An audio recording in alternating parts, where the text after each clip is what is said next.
You asked for my counsel. Fine. I'll give it to you. You wanted a report. I'll give you the truth. Do not engage the humans. Don't posture. Don't negotiate ultimatums. Don't offer them terms of integration, like they're some backwater client race. Don't assume your fleets will intimidate them. I've seen what comes next. You won't survive it. You sit there on your marble thrones, adorned with medals awarded by committee, not battle. You read sanitized transcripts and filtered battlefield metrics. You think you understand what happened. You don't. You read that we lost 12 capital fleets. That's incorrect. We didn't lose them, we ceased to possess them, they were taken from us. Not destroyed. Not driven back. Taken, some turned against us. Others vanished. One was found days later, perfectly intact, engines cold, with not a single life form aboard, crew, AI, even the maintenance drones, gone. No sign of struggle. Just silence. You call me here to explain how it happened. You think this is about weapons or tactics. You believe our failure lies in strategic miscalculations, that the humans simply adapted faster. That they surprised us. They didn't surprise us. They defied every foundational truth we built our doctrines upon. We were not unprepared. I studied their transmissions, their culture, their history. I catalogued every conflict they'd waged against their own kind. I studied their wars, their ideologies, their resource flows. I concluded they were aggressive, fragmented, dangerous, but containable. I was wrong. They are not dangerous because of their aggression.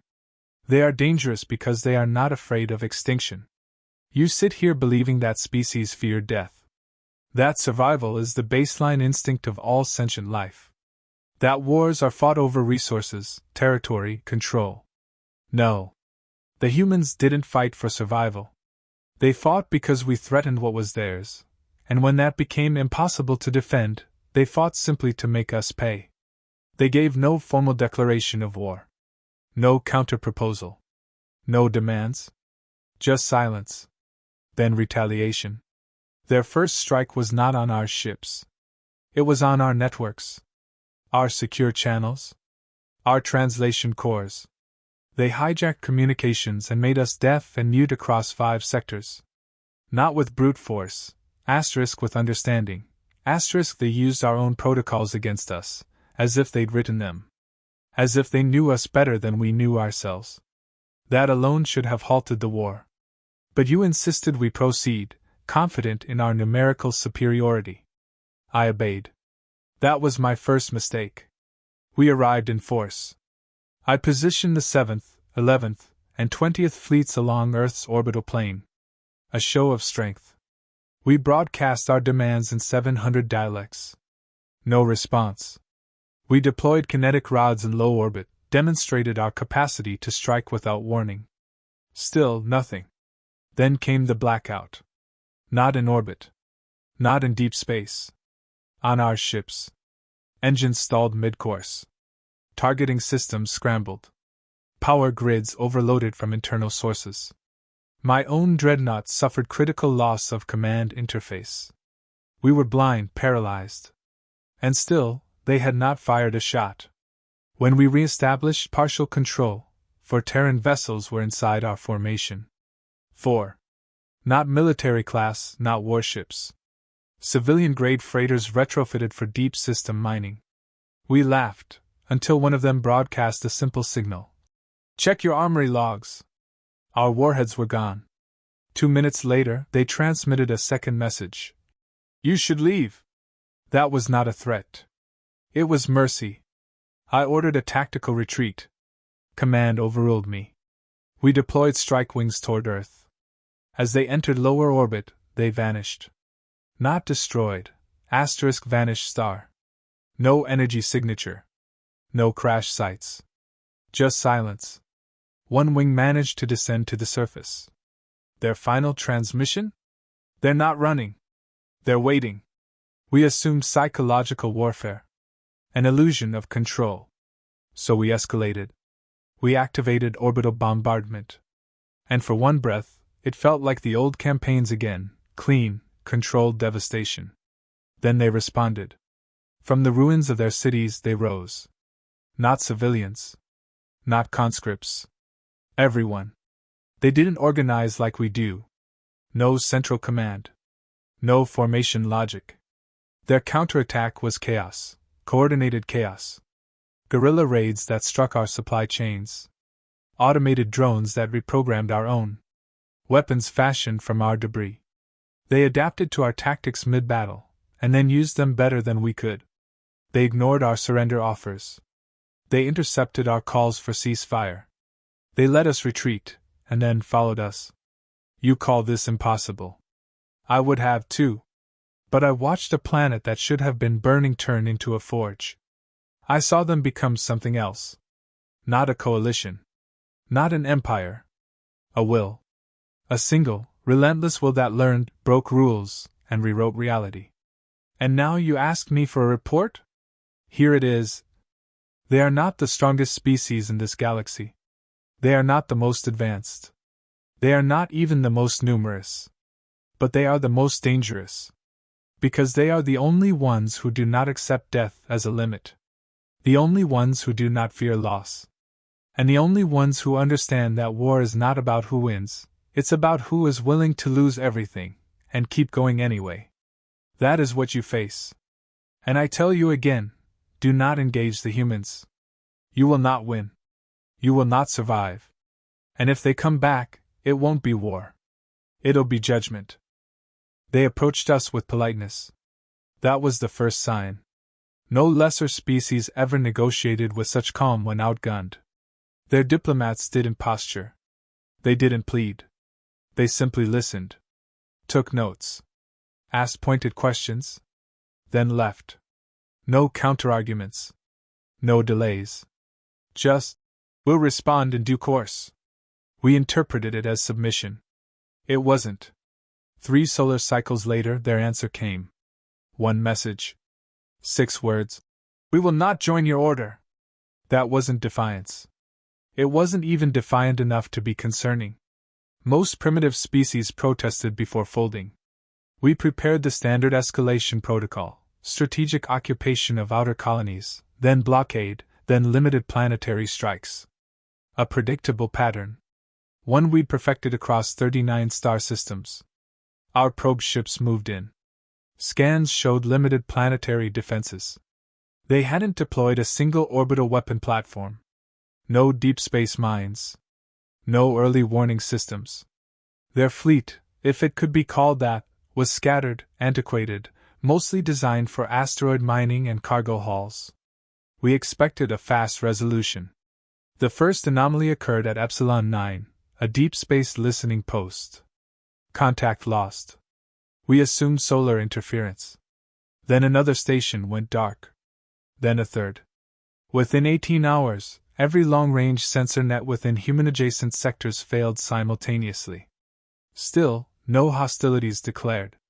No intercepted fleet movement. No warning signs. Then our 4th detachment, en route to Mars orbit, vanished from navigation records. The ships remained physically intact, still transmitting automated pings. But every log, command, and AI subsystem had been overwritten. Not destroyed. Asterisk replaced. Asterisk every system interface now displayed a single message in galactic standard. Return home. That fleet never did. We initiated cybersecurity protocols, assuming an unprecedented malware breach. But it wasn't malware. It was mimicry, perfect mimicry of our own encryption, executed from unknown locations, using algorithms not just adapted from ours, but improved. By the time we isolated the code source, it was too late. Our own AIs, our most secure command systems, had been compromised. We discovered backdoors hidden within our own firewalls, entry points that had never existed before contact with the humans. The cyber division demanded physical isolation of compromised fleets. The High Command disagreed. They were confident. After all, this was a race that still used combustion engines for planetary transport. How dangerous could they be? They still thought we were dealing with amateurs. We authorized Phase 2, visible force projection. A show of dominance. 100 ships entered orbit over Earth. No shields raised. Weapons idle. Full confidence. Standard intimidation. It had worked every time before. They responded by detonating their own satellite array. It wasn't an attack. It was denial. Within minutes, we lost access to their planetary data grid. They turned their own technology against themselves just to deny us the advantage. No hesitation. No regard for infrastructure or cost. It was the act of a species that valued victory more than continuity. We attempted to scan for new signals. Found hundreds. False targets. Decoys. Ghost ships reflecting our scans with manipulated data. Real-time countermeasures that adjusted faster than our models could update. Then came the strike. It didn't start in space. It began on our ships. Localized power failures. Spontaneous atmosphere ventings. Detonations from within secured munitions holds. Not sabotage. Reprogrammed maintenance drones acting on rewritten orders issued through hijacked ship AIs. We lost 17 ships before we understood what was happening. Before we could react, 3 more collided mid-maneuver, their guidance systems scrambling at the moment of evasive action. And still, no human fleet had been sighted. When we traced the intrusion, it led not to Earth, but to a mobile station located in interstellar drift. A mining barge repurposed, traveling on a course that put it light years away from any direct conflict zone. It was crewed by 6 civilians. No military personnel. No weapons. But they had built a relay using our own comm fragments. That's how they saw us coming. That's how they heard everything. We destroyed the barge, of course. Too late. They'd already fed their findings into a decentralized web spread across civilian crafts, satellites, derelict vessels, and even space junk. Their battlefield wasn't space. It was information. We recalibrated. Issued orders for full tactical mobilization. No more hesitation. Target all Earth-based command structures. Disable, then occupy. Our fleet moved in. And then, finally, they revealed themselves. Not with a fleet. With 5 ships. 5 Terran vessels emerged from deep orbit, directly into our formation. Their profiles were unrecognizable. Heat signatures low. No transponders. Hull composition inconsistent. Pieces of scavenged tech from half a dozen alien manufacturers, even some from our own fleets. They didn't fire. They transmitted a single file. A compressed data packet. We opened it, automated protocol. Inside, a full breakdown of our fleet formation, fuel levels, command hierarchy, encryption keys, and troop rosters. All accurate. Then the second file arrived. A virus. We tried to isolate it. The virus didn't need to infect. It needed to display. The file revealed a precompiled list of hypothetical strike points, with calculated impact zones. Every vulnerable spot in our fleet. Every predictable response we'd make. Every contingency we'd planned. They'd predicted us. They could have attacked. They didn't. Instead, they sent one final message. This is your one chance to leave. We hesitated. We wanted to call their bluff. We didn't get the chance. Our rear fleet began to burn. Not from human weapons, but from our own. Hijacked drones turned on fuel reserves. Ships set to self-destruct. The attack wasn't frontal. It was surgical. Targeted. Not a single human shot fired, and we were losing ships by the minute. We pulled back. Emergency retreat. They didn't pursue. No gloating. No comms. Just silence.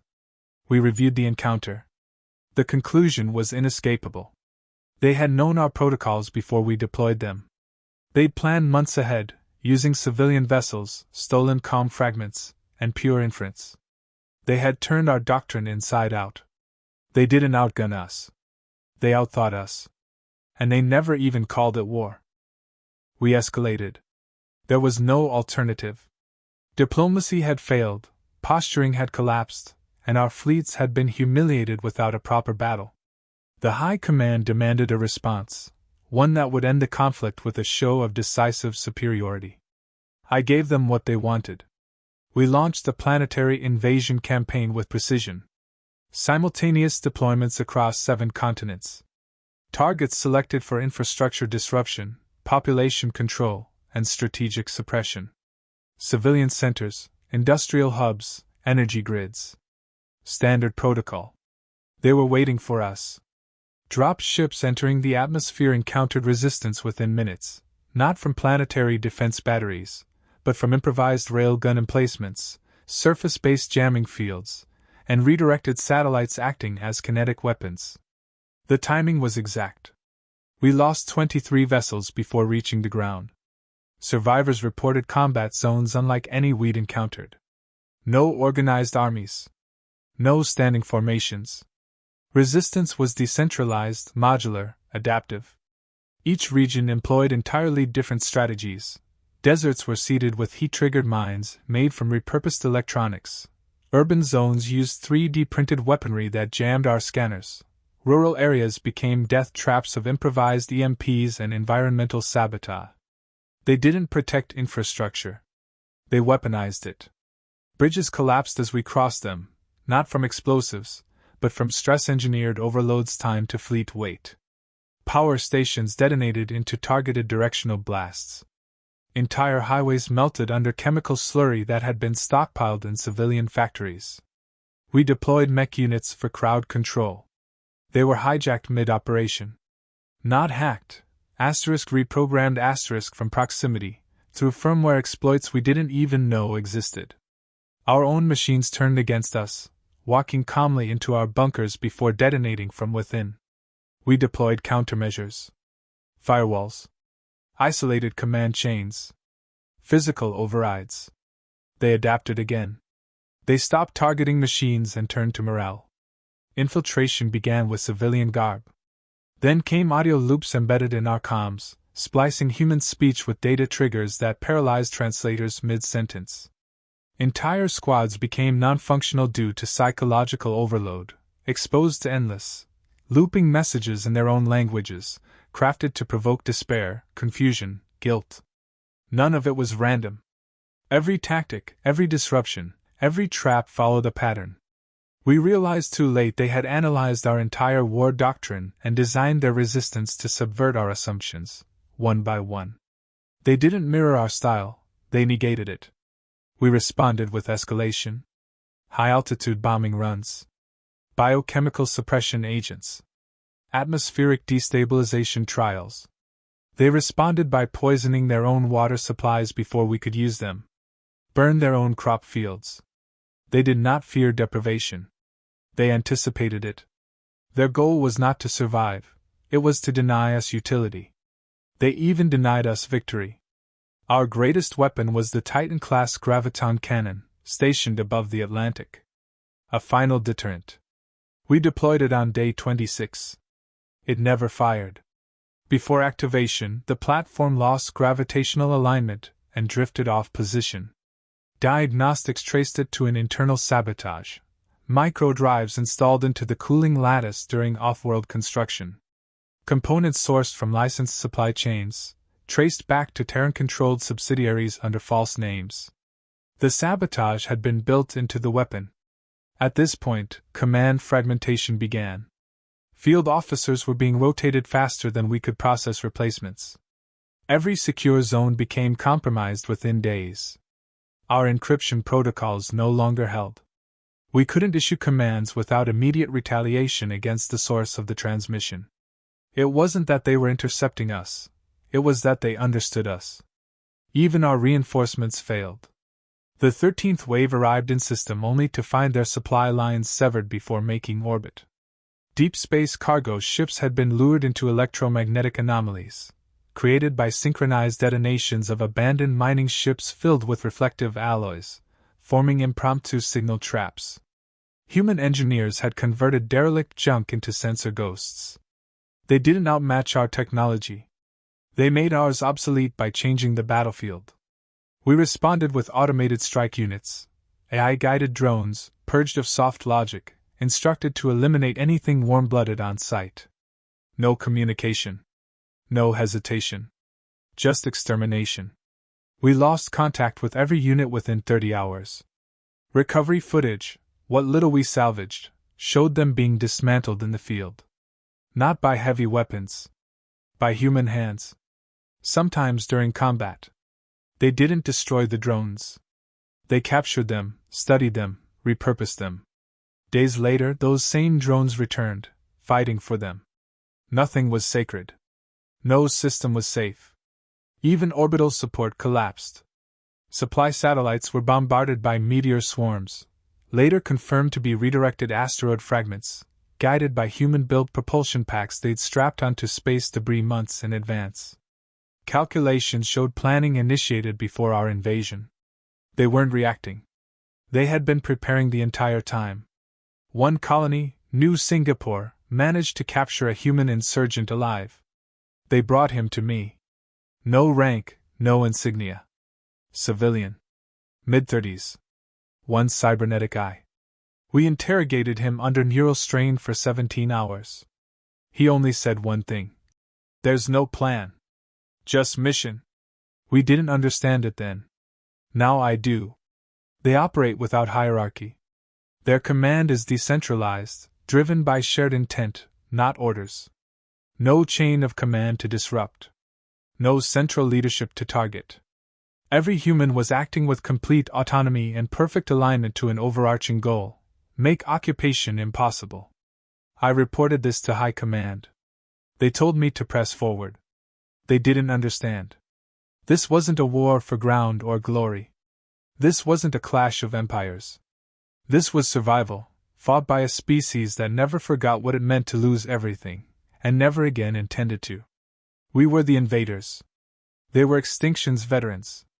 And every single human fought like they'd already died once, and came back to make sure no one else had to. They changed the rules. That's what you still don't understand. You measure war in fleets, soldiers, territory. They measured it in resolve, time, and pain.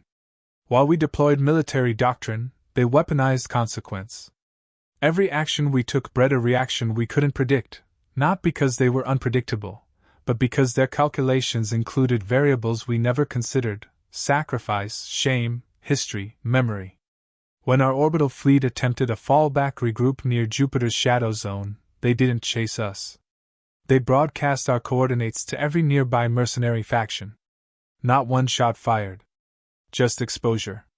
Every hostile scavenger, outlaw, and exiled fleet suddenly descended, not because they supported humanity, but because humans knew how to make enemies of ours into weapons. We defended for 2 days before rerouting through uncharted space, sustaining more losses from third parties than from human firepower. Even our allies began withdrawing. One by one, neighboring species issued statements of neutrality. No treaties were revoked outright, but supply chains stopped. Logistics failed. Trading ports closed. The humans hadn't threatened them. They'd offered information. Quiet, discreet, and devastating.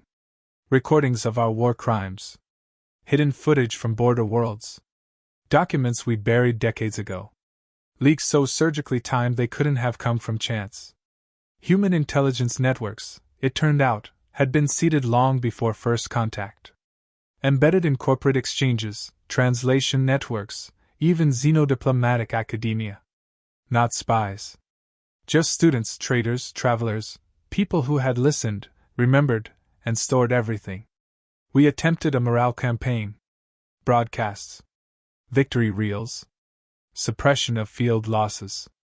We portrayed humanity as fractured, desperate, isolated. The humans responded by sending us a package. No encryption. No virus. Just a file titled Truth. It was footage. Full HD, date stamped. Sound intact. Our own command centers giving orders to level entire civilian zones.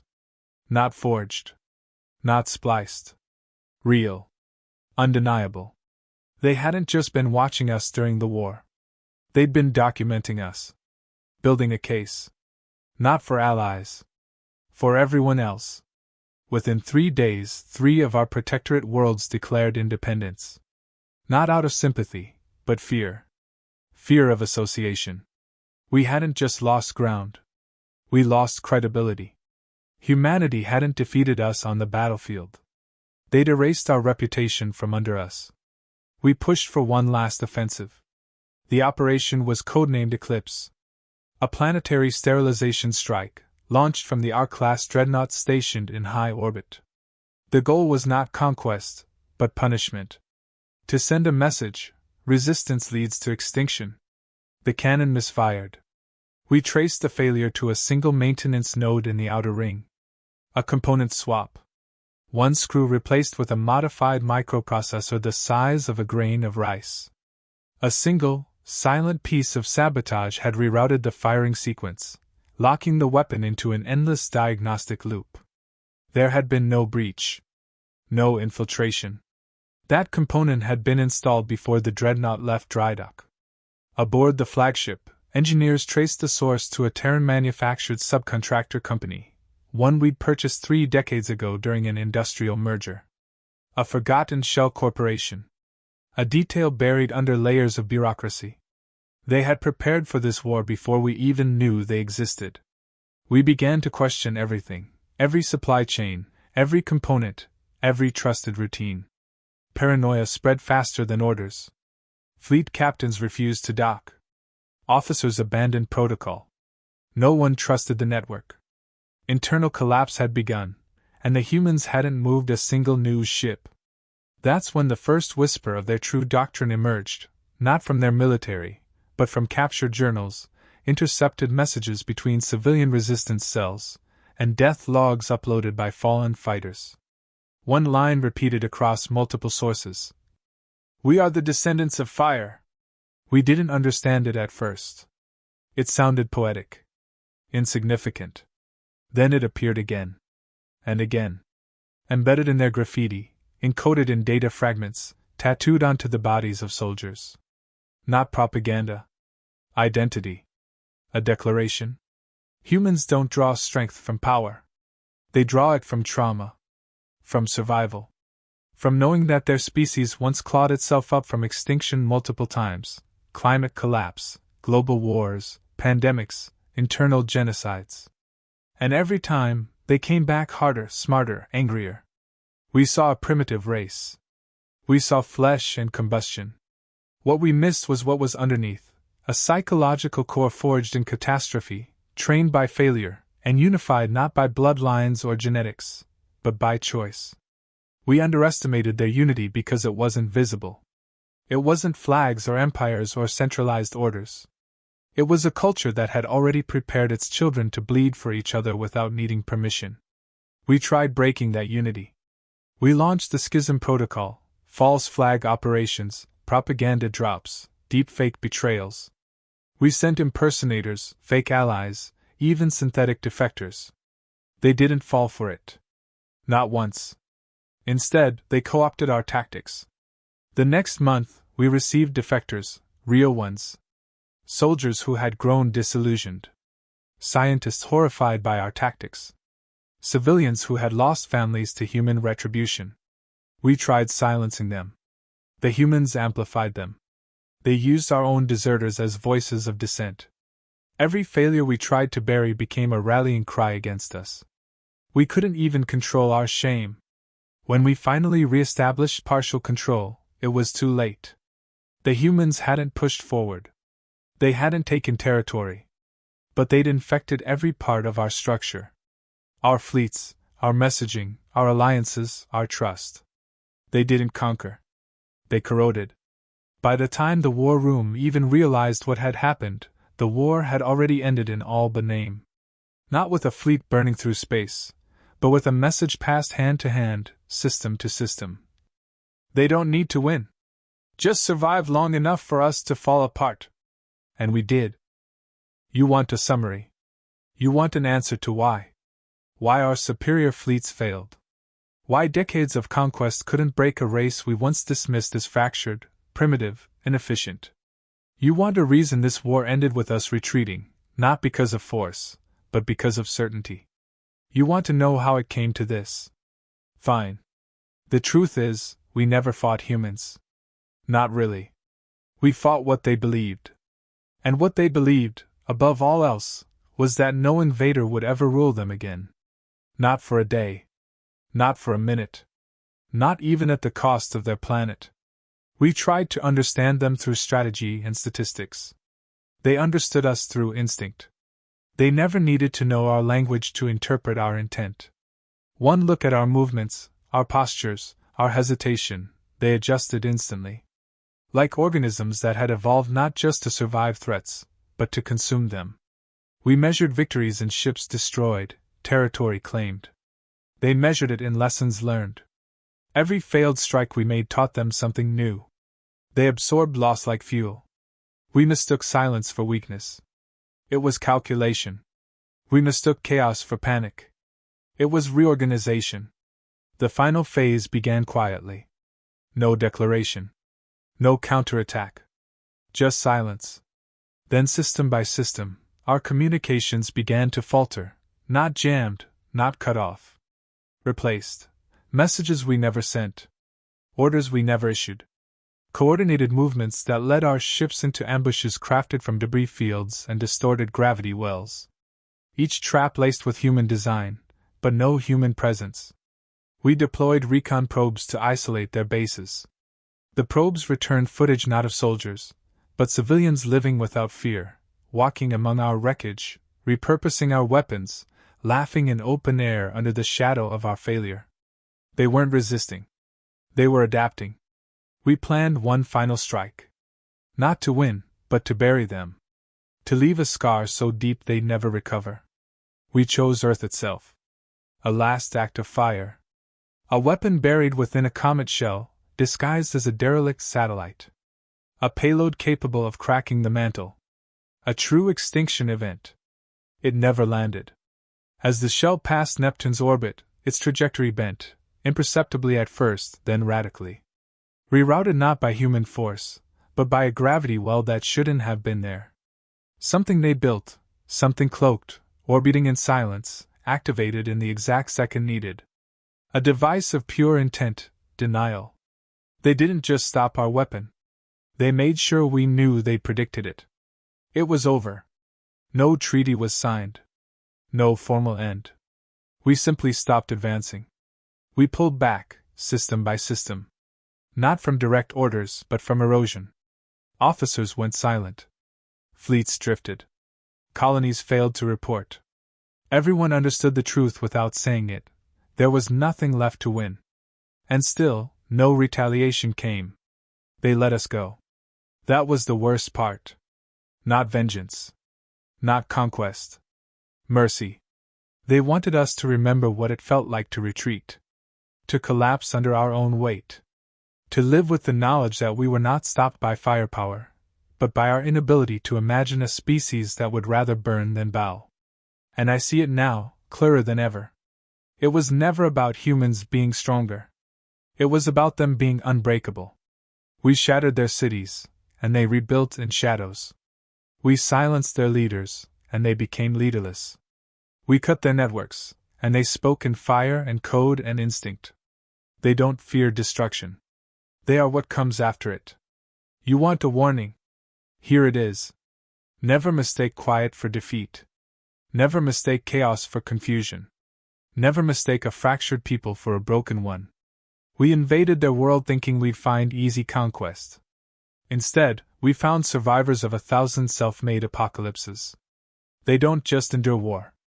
They are the memory of every war they've ever survived. And if you ever think to test them again, remember this. They don't fight to win. They fight to make sure you never want to return.